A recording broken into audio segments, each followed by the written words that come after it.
Hey everyone, welcome to this week's edition of the Original Strength Podcast. Gentlemen, this one's for you. I am talking with Amanda Thebe. Amanda is a personal trainer and the author of a book called Menopocalypse. Now, guys, this book is about menopause, but if you have a woman in your life or you want a woman in your life, you need to listen to what Amanda has to say.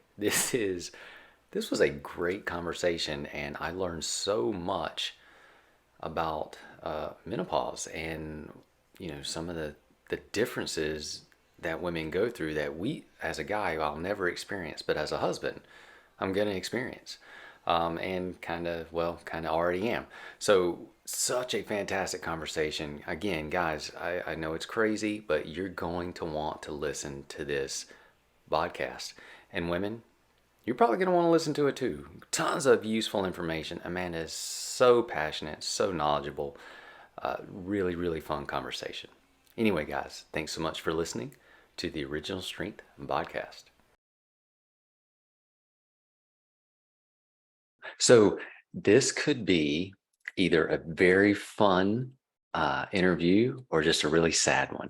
So, because you know so much about a particular subject that I know so very little about. That's great. No, I love that you've asked me. And so it won't be sad. I'll tell you that for free. Okay, well Yeah. that's great. But yes, I am hoping that you will educate me on on menopause and all the wonderful work that you have done and that you're doing. Okay, well then let's do it. Do you need to know how to pronounce my name? Yes, I mean Amanda. Thebe. Amanda Thebe. Yeah, Amanda's right. Yeah. I was just messing with you. Amanda. No, yes, thank you. Amanda, you are a personal trainer and an author and an educator. And you've been in the training business like what, for over 30 years now? Forever. It feels Forever. like forever.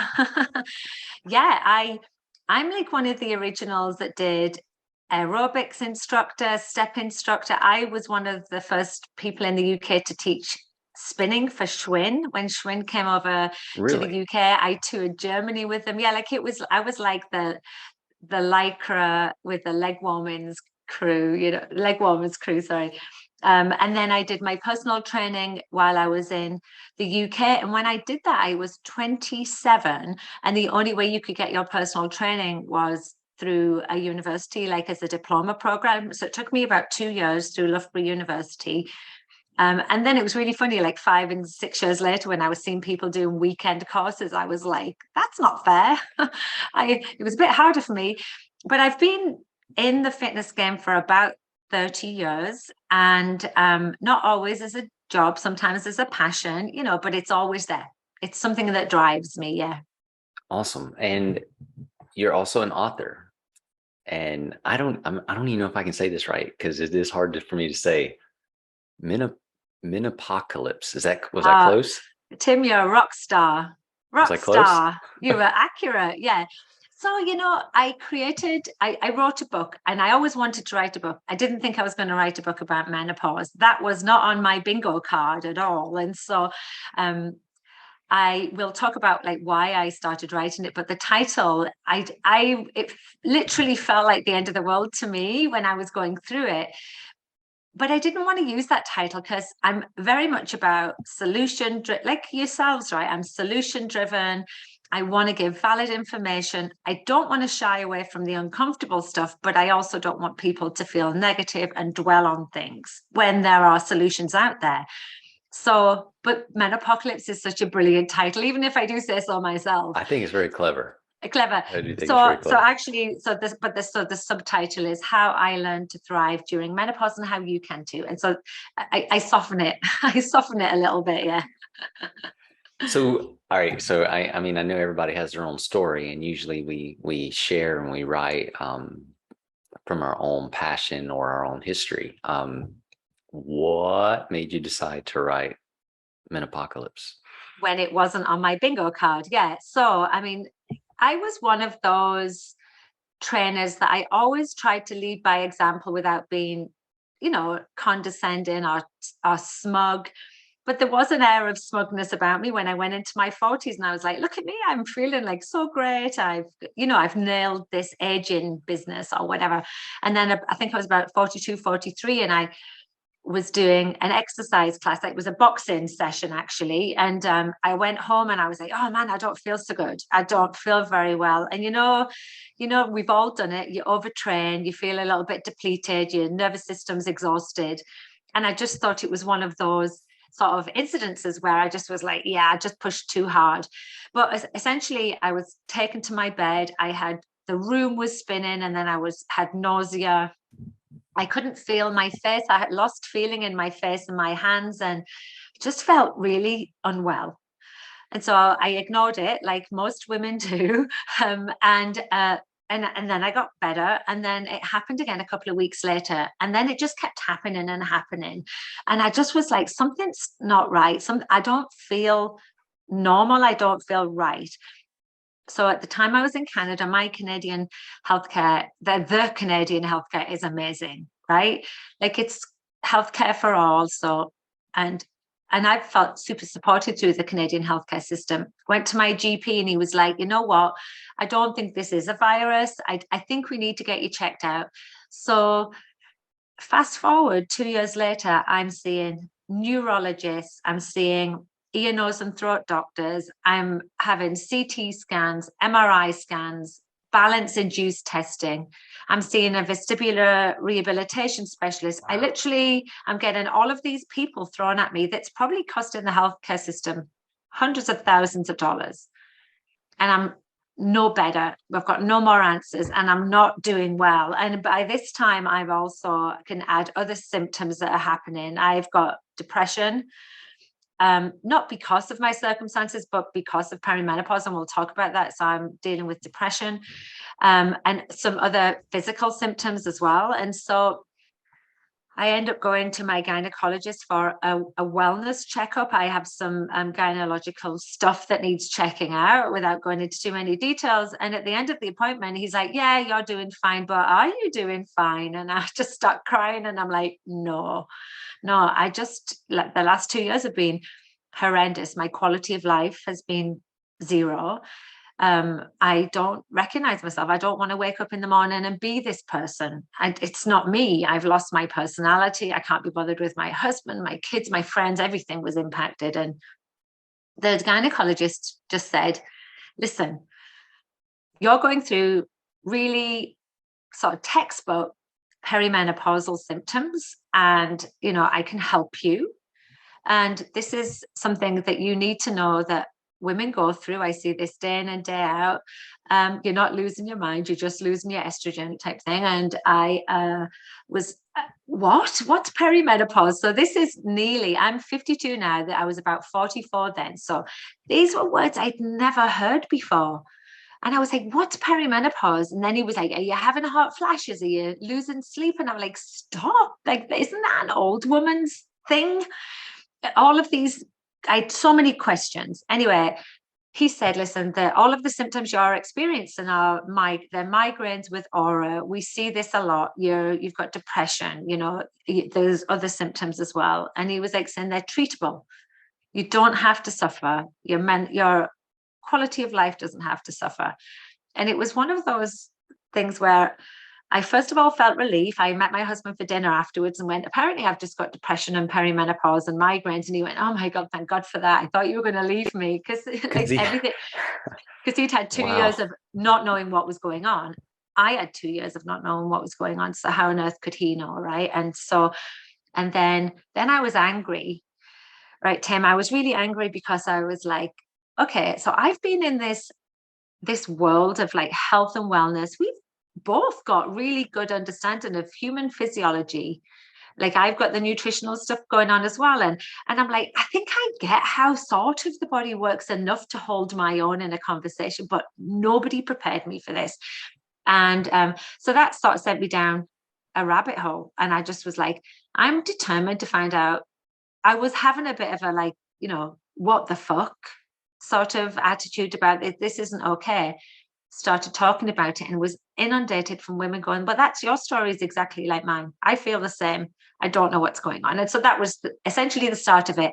And then I just gathered a body of work over the years and then was like, I'm going to put this in a book because I moved to Texas for a 4-year stint. I didn't want to take on any new clients. I sort of needed to like take a break from that. So I started pulling the book together. And that's how it started, even though nobody wanted to buy it, by the way. Really? Nope, nope, no, because this is now 4 or 5 years ago. And if you said the word menopause, what did people do? They rolled their eyes, right? They were like, yeah, not interested. And like if I was to try and get a publisher for it now, it would be super easy. But it doesn't matter. I found a publisher who completely believed in this being an important message, completely saw that women weren't being served. There was no education in school, in the workplace, in just general health, in the medical practice. It's like this void, Tim, that it's almost like we skipped over it. And in our world, I'll end on this, in our world, of that's generically older men running the show, they weren't talking about it. And if ever you did talk about aging as a woman, they were like, yeah, you don't need to do anything differently. I'm in there in my 40s going, well, I can't do what you're asking me to do. Something's wrong. Wow. So, but all right, because I don't know so much, but your early 40s though, like is that early or is that normal or is it like, are you an overachiever? Like what's going on?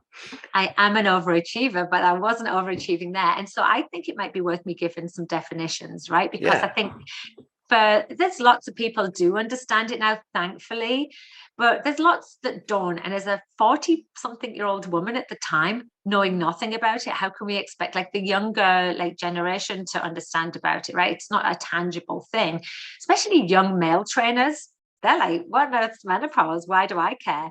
So it's a transition that every woman will go through, unless she doesn't live long enough, right? So every single woman will go through menopause. And we make up 51% of the population. And by the year 2025, there will be 1 billion menopausal women on the earth, right? So it's a lot of women, a lot of women That's a that don't lot. know what's going on. So menopause can be broken down into essentially 3 distinct definitions. You've got perimenopause, menopause, and postmenopause. So perimenopause is the time when our fertility hormones start to decline, estrogen and progesterone being the main players. We also have testosterone in our body, but that's an age-related decline and not specifically around perimenopause. And progesterone is a hormone that falls in like a slide type motion, and estrogen is a hormone that declines in an almost roller coaster type fashion. So it fluctuates. And it appears that the main cause of symptoms for women through perimenopause is estrogen. Estrogen is a hormone that's produced mainly in our ovaries, and it impacts about 200 systems of our body. It impacts our brain, our heart, our muscle protein synthesis is impacted by decline in estrogen, our bone health, our gut health, everything, the whole shebang. And I was like, oh, okay. So estrogen's a main player. So perimenopause can start in our late 30s and can last between 8 and 10 years. And it's typically the most symptomatic and problematic of all of them. And because estrogen impacts almost every system in our body, there's like a list of symptoms that start at like 34 known symptoms up to like 100 known symptoms, but they typically don't present as hormonal, because this is a hormonal thing. People think, yeah, your periods change, you get a few hot flashes and you might get a bit more cranky, but it's more than that. It's so much more than that. I told you I had migraines, depression. We know that during perimenopause, our brain actually reduces in size and in volume to actually cope with the changes of our reproductive health. But then post-menopause, 3 to 5 years afterwards, our body, it's such an amazing thing, right? It readapts, the brain regrows, rebounds. That's amazing. Rejuvenates. I've been part of a study and they've taken like samples of my brain, and I have a big fat juicy brain now. I'm age 52 and 4 years after menopause. And so anyway, so perimenopause is usually the most problematic and the least understood. And then at the average age of around 51, a woman will enter menopause. And menopause is a retrospective look back to say, oh, it's been 12 months since I've had a period. It's sort of like a time stamp. It doesn't mean a whole lot. There isn't fireworks, there isn't a marching band or anything. It's like, yeah, okay, and time to move on. Everything after that time is considered to be either menopausal or post-menopausal. And a woman can spend between a third and half of her life in a menopausal state. And it's when our reproductive hormones are at their absolute lowest level. And so we're almost like in a reverse puberty in the fact that we're living at the rest of our lives in this new hormonal landscape.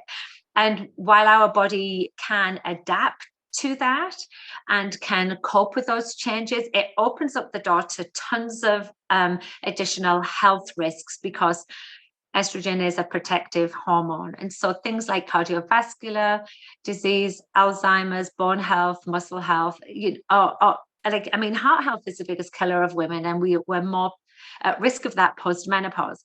It doesn't mean we're all going to die of that, though. And it's one of those messages I really try and talk about in a very pragmatic way, because we know as health educators, exercise, nutrition, stress management, sleep, the pillars of health, the 5 pillars of health, our mindset, they are more important than ever, especially in post-menopause. And so whilst the body is going through a change, it's a change it's meant to go through.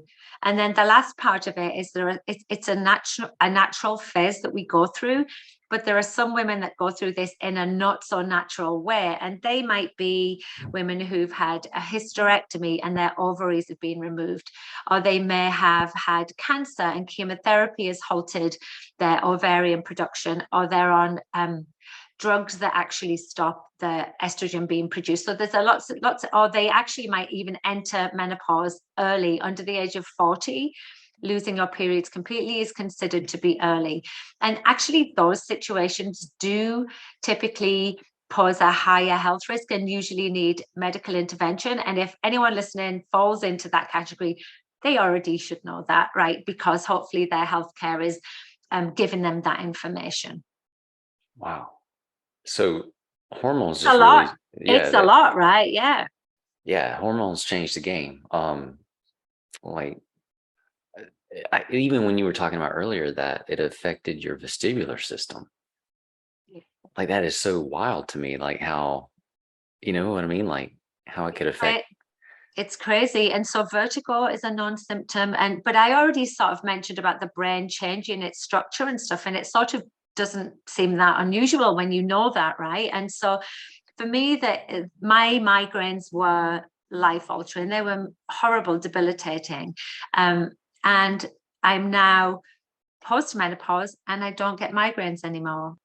And so that's not unusual. That's sort of what we see, that most women's, the worst symptoms of perimenopause a few years into postmenopause seem to calm down, with the exception of 1 or 2 different symptoms. And so that's also something that's really important to share, because if I'd known that the stuff I was going through was sort of a transition and not how it was always going to be, maybe the way I experienced perimenopause could have been a bit more positive, because it wasn't a positive experience for me. And I was so determined that other women didn't suffer. Yeah, like I was wondering, like, I mean, because you are like you're Miss Fitness, like you know all the healthy things to do, but it was still very, very hard on you. How like when your doctor told you that gave you a reason. I knew that felt better to have a reason for everything that you were going through. But like beyond the reason, how did things start to like what were some of the helps for you to start to feel better? Yeah, it's a really great question, and it's going to look different for every woman, and it's going to look different because we all experience this time of our lives so differently. So statistically, 75% of women through perimenopause will suffer with 1 or more symptoms, and 25% will have symptoms that severely impact their quality of life.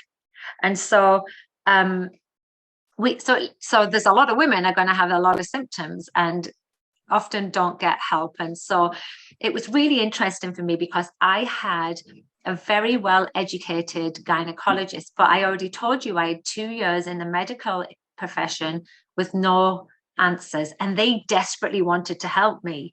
And so we know that doctors don't get any medical training in menopause management. It's considered a life phase, and so there's no conversation happens. And then gynecologists, they can opt to have additional training in menopause management, but that number's at around 10 to 15%. So even when you go to a female health specialist, they may not understand menopause. And so it's a huge health travesty. And so something clearly needs to happen there. And there's movement to make that change. But my doctor, my gynecologist, was very helpful, and he offered me hormone therapy to treat my symptoms. And remember, I said this is between 8 to 10 years ago, and I was uneducated. And I just said, are you trying to give me cancer? Because that was the message I knew. And I do want to talk about that if I can. Yeah. And so he said, no. And I think I need to reassure you that that's no longer the case. But I wouldn't listen. I didn't want to listen. And so I ended up going on an antidepressant. There are some pharmaceutical options that are non-hormonal that have off-label benefits that are helpful for menopausal symptoms. And the antidepressant that I went on was quite a low dose, but it helped me with my migraine and it helped me with my depression. And significantly, actually, I was able to function again. But as soon as I was able to function again, I realized I'd let so many things go. My nutrition had gone. I was in a coping mechanism. It was the least important thing for me. My sleep was terrible. That's another known symptom of menopause, the insomnia. And so we know that poor sleep leads to poor health outcomes. And especially when it comes to nutrition, the extra cravings, the hunger hormones are all messed up. So inevitably I put weight on, not a lot compared to some women, maybe 10 pounds, but I didn't like it. My exercise, I tried to stay on top of it, and I basically was struggling to get off the sofa some days. So I wasn't focusing on that. So it really put me in a place of like how I need to do a reevaluation of how I can thrive through this time that might still pose challenges while staying on top of my health as I need to. And we know what the health pillars are. And so I just started doing small changes. I'm a big fan of behavioral change. I imagine you guys are too. I was like, I'm not going to overhaul anything. I need to find some small wins again, because I haven't had any for a couple of years.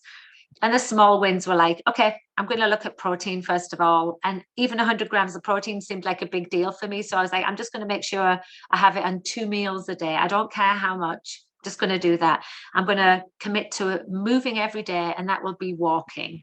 Because even when I'm at my lowest, I can get outside, and who doesn't feel better when they've had a walk, Right. being in nature.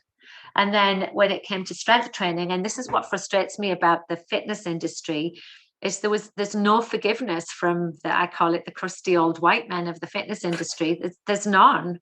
And I was like, I'm going to give myself permission to be flexible and adaptable. And I'm going to look for wins whenever I can. I'm going to aim to do 3 to 4 strength training sessions a week. I do the functional strength as well. Like I can program all of that. But what if I wake up one day and my like energy levels 1 to 2? I have to be adaptable, and I have to be able to say, it's not going to happen today. Your win for today is going for your walk. But then when I wake up with my energy level on a 9 to 10, I'm going to do it. I'm going to have carpe diem my workout as best as I can. And it was such a game changer for me to be able to say, you're your own boss and you have permission. And that's the message I'm saying to women. Like, don't think that your 10-minute fitness snack that you just did doesn't count, because it does. This is compounded all the time. Everything we do means something. And so, wow, having to do that work in my head was the hardest thing. And it's literally how I still do things. And I'm the fittest and healthiest I've ever been. I've lost all of those restrictive rules that were actually making me feel worse rather than better. You're kind of talking about being reasonable and Ah, empowering yourself with reason. And like, which is beautiful because, the more, well, the more fluid and flexible you are, the healthier you're going to be, because a rigid framework it'll destroy you or drive you crazy trying to fit into it. yeah, and fitness, we see it all the time, especially in the social media world. It's like almost like a regime, and it shouldn't be, right? It should be something you want to do. It should be something that you always feel better afterwards doing. So I'm talking to Tim prior to this, and I used to be an ultimate sandbag master trainer, and I know that there's a lot of crossover with the work that you do as far as the kinesiology side. And some days I would just do some cross patterning or like resist rotation and just feel good moving my body with no structure. And wow, it just felt so good to have that permission to be able to do that. Yeah, I'm so with you. Like we're and that's the thing, that we're made to move, but we're not really made to exercise. And movement should feel good. I mean, it is the thing that builds us, and it should feel good, but not a torture type thing. Yeah, it's exactly that. But then we can't.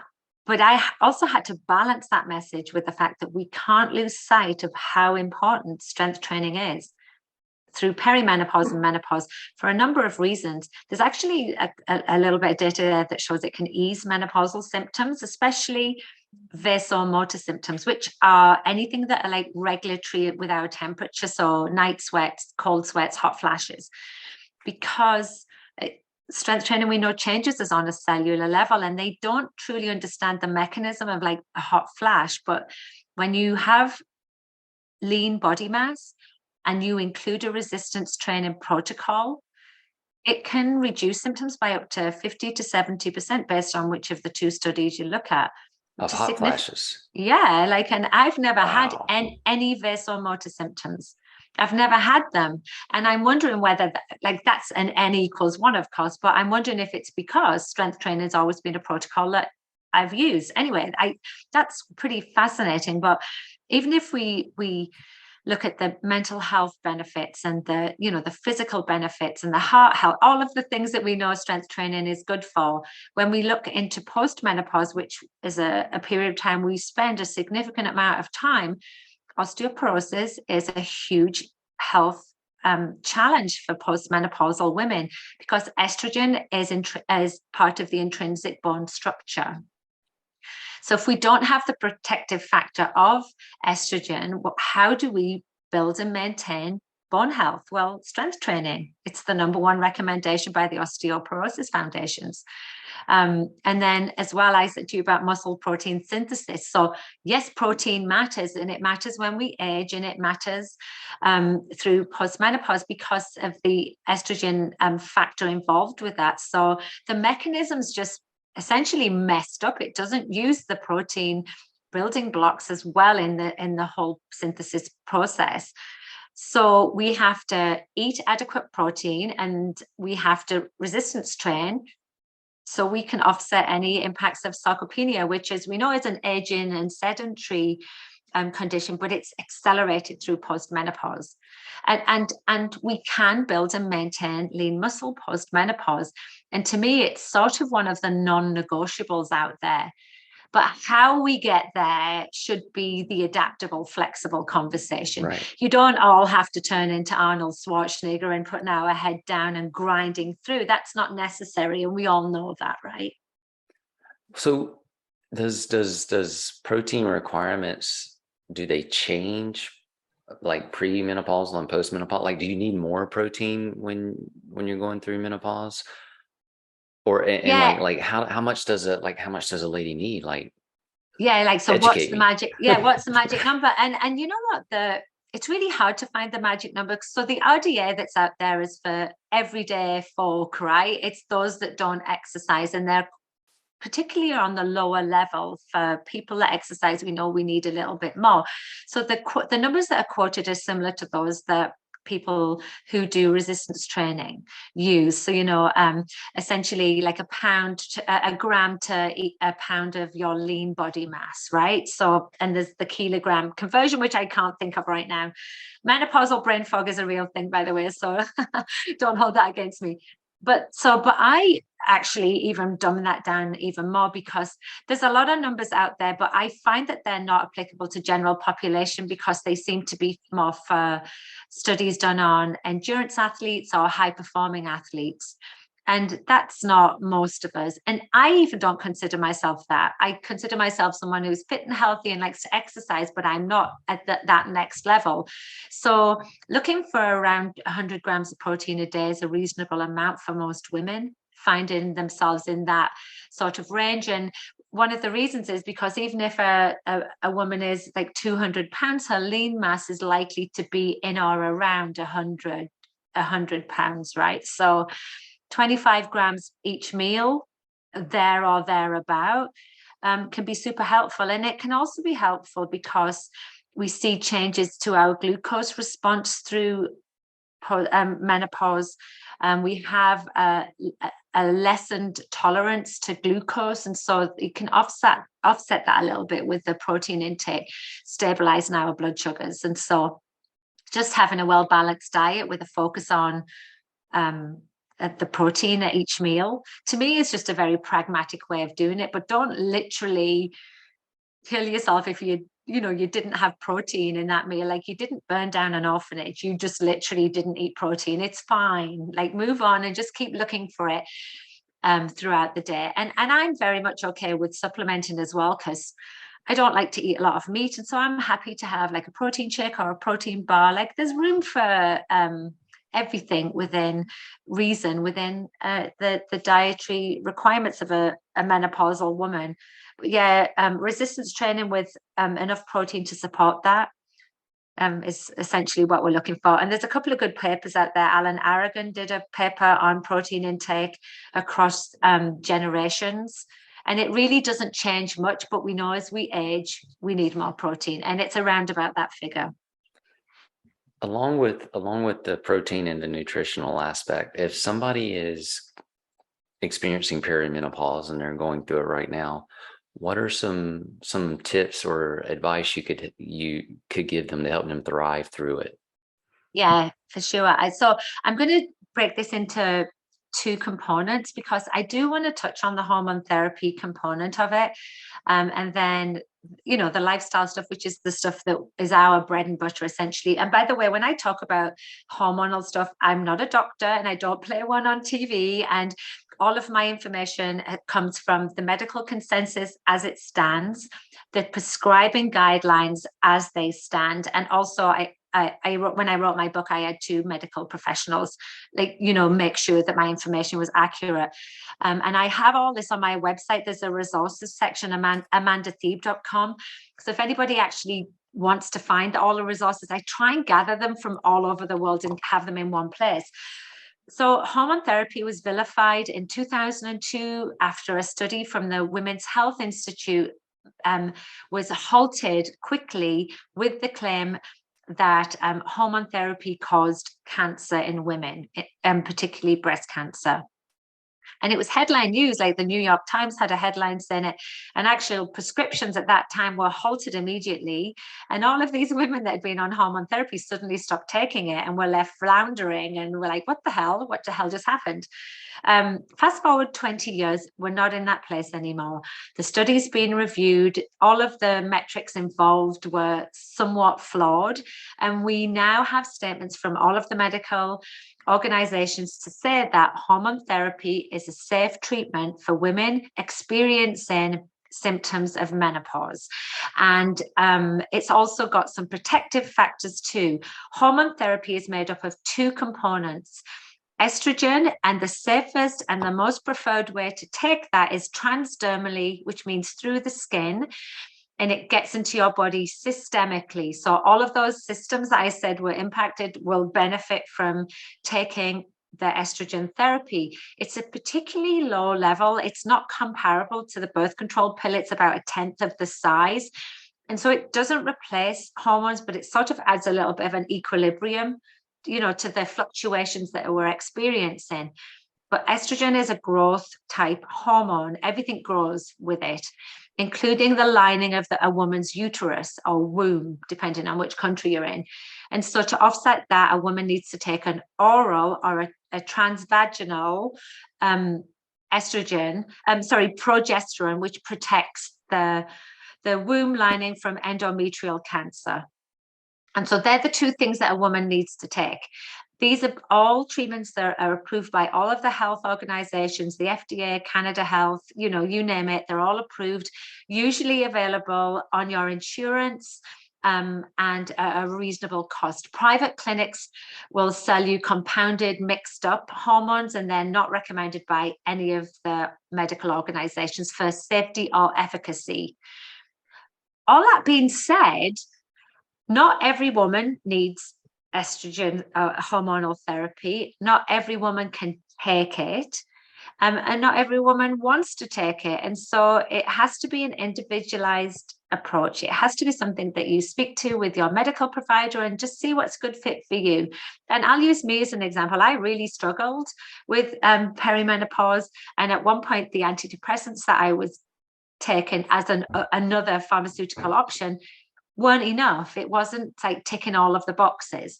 And I tried hormone therapy. By this time, I'd become educated. I felt confident that I was making the right decision. And I had a terrible experience on it.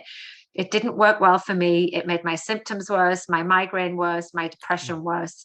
And that's not uncommon either. And so honestly, all I would say is, for a woman who is suffering, please find a specialist. Again, they're on my website, but go to the menopause societies of your country, because they have find a provider, and go and find a treatment that works for you.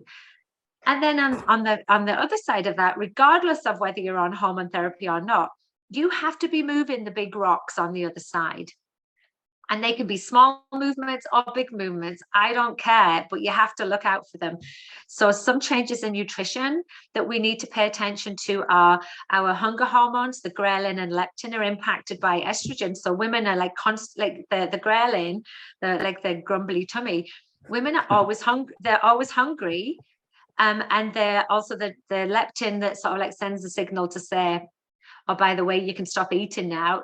They're a little bit out of whack. And so actually women are always hungry and never satisfied. And so this does calm down as well. But there's a period of time where behavioral habits really play a key part.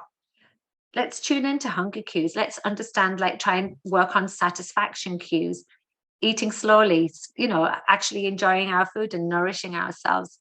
They were big game changers for me. And they became really important when I just couldn't satisfy my hunger, and that does calm down. But eating protein, a really great way to satiate ourselves, right? Like to feel satisfied. Increasing the amount of fruit and veg and grains and the complex carbohydrates. Our primary fuel source, good hormonal health, comes from eating carbohydrates, and I really want women to know that. We've been scared away, right, from eating carbohydrates, but the carbohydrates that they're thinking of aren't really carbohydrates, are they? Right. So right. We know it's the hyperpalatable foods, the fun, I call them the fun carbs, if you want, and alcohol. It's really important to pay attention to them and just try and find a place for them, but don't overconsume them. I'm not one with a restrictive model, and I really want to have a glass of wine or a gin and tonic on a Friday night when I go out. I want to enjoy a bar of chocolate or some chips now and again, but they don't make up the primary component of my meal plans, right? And so, well, I don't even make meal plans of my overall consumption of food. And so I get really frustrated when I see all of these diet plans for women that either include keto or intermittent fasting. And I just don't think it needs to be that complicated. I think nutritional education is much more powerful than sticking a woman on a diet. Even if she loses weight, I still don't think that that's the way forward. You are a rock star. That was solid. Yeah. That's really good. So I got a question. So that was wonderful advice. That was just you. I mean, you're just an educator. That was great. Thank you. But you mentioned that your husband seemed relieved when you sat down with him that night and told him what you had talked about with your gynecologist. Do you Yeah. have any advice for husbands who are alongside their wives that are going through this? So I never did. And when I have a Facebook community, I don't manage it anymore, but there's thousands of women in there. And they would say, can men come in this group? Can we? My husband needs to know about this. And the answer was no, actually, because I wanted it to be a safe, private space for women Mhm. to talk about their vaginas. Like they didn't want somebody else's husband, like listening to that. But it's a super important topic, right? Because as soon as I was able to have the conversation with my husband, he became my ally and my support system. And he was a compassionate voice. And he wasn't just a compassionate voice, he then became an advocate. Like he actually worked for one of the major banks in Canada and spent 2 years in lockdown. And at the end of every conference with his team of 400 people or other business executives, he would hold up my book and go, do you know my wife wrote a book about menopause called Menopocalypse? You should read it for your wife and help her. And so I just got to realize that they want to know, they want to be involved, right? Like when my relationship with my husband was impacted, it wasn't just on a like an emotional level, it was on a physical level, like on a sexual health level, it was everything. And he thought he'd done something wrong. I thought he'd done something wrong, like the way he was breathing or the way he was eating or snoring, I was ready to stab a pencil in his eyeball. And I just was like, this is not fair. It's not fair for them not to have this valid information. And so when I do any corporate events now, I actually ask them to open the floor to the male employees in the company, because it's not, we're not trying to say women are struggling, women are failing. We're always saying is this can be a challenging time for women, and we've made too many strides forward in equality in the workplace to overlook this period when women are some of the driving forces behind your company. And so being able to have some accommodations if necessary, like a quiet room, or so you don't stab Bob in the eyeball with the pencil, or a cooler environment, or the ability to do hybrid working from home, or a person there that's an ally that you can talk to, can be game changers, right? You've just lessened the burden so much. And then for the male partners or male coaches or anyone who's not going to go through menopause themselves, actually having a level of understanding is a game changer.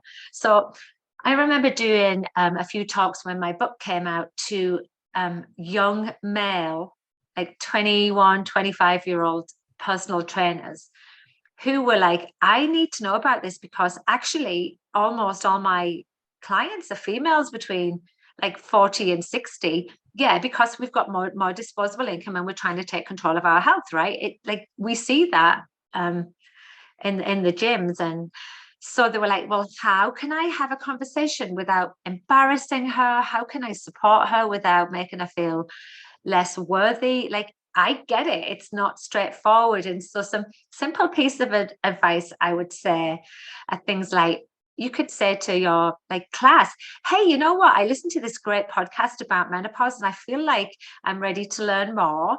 Or I read this great book on menopause and I feel like I have a better understanding of how to support you like through this time. And so, we're going to be doing some like skipping within the class that we're going to do. If you don't feel comfortable skipping today, then I'm going to give you an alternative exercise that's just as impactful and powerful in your workout, because the genital urinary symptoms of menopause, which is essentially like the whole pelvic floor, is impacted when estrogen falls. Women start peeing themselves and have like prolapses and like dryness and pain, and they don't want to come to their trainer and go, hey, I'm going to pee myself if I jump today. You don't need to have that conversation. You've already said you're menopause informed, and this is like a menopause friendly gym or whatever, and give them alternatives. Fatigue, chronic fatigue, is one of the worst symptoms of perimenopause. And especially because we know that estrogen impacts our brain health, the way we metabolize our energy in our brain. And so if we know that there's going to be times where chronic fatigue is literally stopping women progressing and stopping them feeling capable, but they show up to your gym, they've already got that tick in the box for the win that we were talking about. And so I would sort of like use that scale of like, how are you feeling today? Are you ready for the session? And if she doesn't look like she is, and you can usually tell, right? We have that like ESP about us as trainers. You could say, hey, do you fancy doing some mobility work just to help loosen your joints and just to help you feeling a bit better? Because or do you want to work on form today with a lighter weight? Let's grab some lighter kettlebells and just like work through hip hinges or your squat pattern. It'll really help you when you're ready to like lift a bit heavier, because we do that as coaches, right? We do that in our own personal training. And then it just opens the door to a just more intelligent training space. And I just think that, it's appreciated by women, and you don't have to be an expert at all. I'm not an expert. I'm continually learning, but I definitely can point people in the right direction. And I definitely can have a compassionate conversation, but I also can help show women that they're capable and they can and should strive to be sometimes a little bit uncomfortable. It shouldn't tickle after all, but like trying to find that balance, and that's where the growth happens, right? Right on. Yeah. So, Amanda, what is your website again for those listening so that they can go check out your book? I know they can buy it from Amazon, but I didn't know if you'd rather them come to your site or not. I don't care. Yeah, it's amandathebe.com, and everything's there. You can find my Instagram, my Facebook, my podcast. I have a podcast too. My book, it just directs you to all of the places. All roads lead from my website. And then I'll sort of apologize if you follow me on Instagram, because that's my playground and I literally don't care. And I have a little bit of fun over there, but I also try and give valid information. And I think that as coaches and educators, that's that's a lot. Like if you've probably going to leave this conversation today going, I had no idea about maybe half of those things. Imagine just sharing one of those things with somebody else. It's really impactful, and we all have a part to play in this, and so this is a time when women can really thrive. It's when they can start looking at their lives and deciding that they want to make positive changes, create boundaries, take care of themselves. And I think as coaches, that's our job. Right on. Amanda, this has been great. Thank you so much for sharing your passion and your wisdom with us. Thank you so much for having me. Thanks for listening, everyone. Now get outside and play.